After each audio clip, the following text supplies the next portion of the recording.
Now for global business updates, Rotus Oddiri joins us. Good morning, Rotus. Good morning, Dr. Abasi. Good morning, Ayo. Good morning, Good Rufai. morning, Rotus. We're going to begin with Jerome Powell, who he gave a speech in Warwick, in Rhode Island, in Providence, Rhode Island yesterday. And he kind of caused markets to fall because there was a portion of the speech where they're asking about financial markets, and he said, he tried to walk it back later, saying we don't check equity prices, but he let it out. He said he feels that equity prices are a bit highly valued. Here's what he said. I think if you look at some prices, then they're elevated relative to historical levels. There were times before the pandemic when it happens periodically. Equity prices will move up and down, and we do monitor that. But we're not targeting any level of prices for particular financial assets. We don't have a view that we know what the right price of any particular financial asset is. We do look at overall financial conditions. And we ask ourselves whether our policies are affecting financial conditions in a way that is what we're trying to achieve. But you're right. It by many measures, for example, equity prices are fairly highly valued.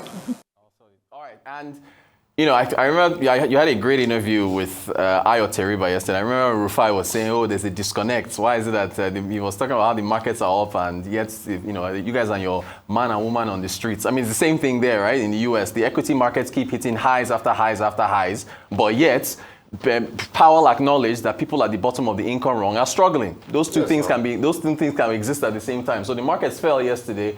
Dow Jones, S&P 500, and so on and so forth. But of course, they've still, hit multipliers. Asian markets were mixed, but Alibaba was up 6% with their CEO saying they're going to spend, I think, a planned $50 billion or so on artificial intelligence in terms of infrastructure. So, and then there's that hurricane, Regasi, or what is it called, that hit Hong Kong and China. Still, markets were up. Regasa, thank you. So, still in Asia, we have our gold. Are we going to gold or New Zealand? But gold prices hit another high, 3,000. Actually, it was 3,778 because Trump is saying they can now start shooting down planes in Russia, and then Powell's comments. So between the two of them, I can't even count. Gold is up. I mean, what is gold now? 48% gain year to date. So 3,000. That's spot gold there.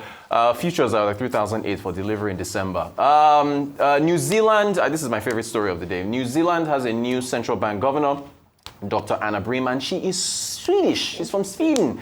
PhD economics from the... You're saying yes now. It's the first time in history they've appointed her. She's a PhD economics. No, but the UK too had a central bank that was Canadian now. No, my point is that... It's not a big deal now. Yeah. Okay. It's about competence. It's about competence. So the first time is yes, appointment, yeah, but it's about competence. There's a trend before now. It happens. All right. So this is the first time in the history of New Zealand that they've not only posted a woman as for the position of central bank governor, but also a foreigner. So yes, on the foreign side, you may say it's not a big deal, but it's only happened once, which is Mark Carney. That's what you're referring to. It's a huge deal, of course. Everything's not a big deal to him. Anyway, PhD economics, Stockholm School of Economics. She's currently the first deputy governor at the Risk Bank in Sweden. She assumes her role December 1st. And as I said, first foreigner, again, for our viewers, Rufai is referring to Mark Carney, who is currently the Prime Minister of Canada. Yeah. He was appointed as the Governor of the Bank of England. So that was where we first saw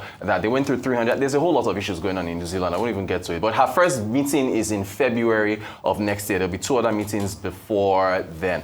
All right, on to Emmanuel Macron, who was held up. I hear Erdogan was also held up in traffic in New York because Trump was passing through. It wasn't just him. Anyway, Macron was trying to sell France yesterday. He held a business breakfast with some Wall Street giants, JP Morgan, Blackstone, Citigroup, BlackRock, Apollo. Listen, I've done reforms. Come and invest in France, even though he doesn't have a government right now and he can't enact anything because things are just in. Well, he does, but the thing is that there's no majority rule, and they still have to rely on other parties in order to pass legislation. So things are still up, and French bond yields are still on the up and up.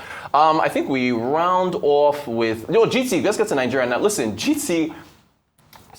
Profit before tax fell 40%. Profit after tax fell 50%. But Last year, in half year 2024, GTCO posted profit before tax of 1 trillion naira. It was huge, right?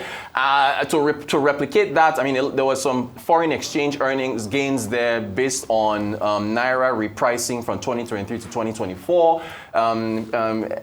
Expenses went up. They had a loan impairment of 50 billion. Their non-interest income fell by 60%. So all of that combined to see the fall there.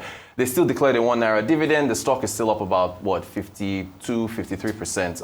And then finally, you've already talked about the monetary policy decision. Shout out to Rufai. Rufai nailed it. He said it would cut, but I also have to I'll end here, give a shout out to Yvonne Mango of Bloomberg Economics. They actually went further and said 50%. And then Arnold Dublin Green, who mentioned he's the Chief Investment Officer of Cordros. And here are their clips. Let's just play them back to back, and then I'm out of here.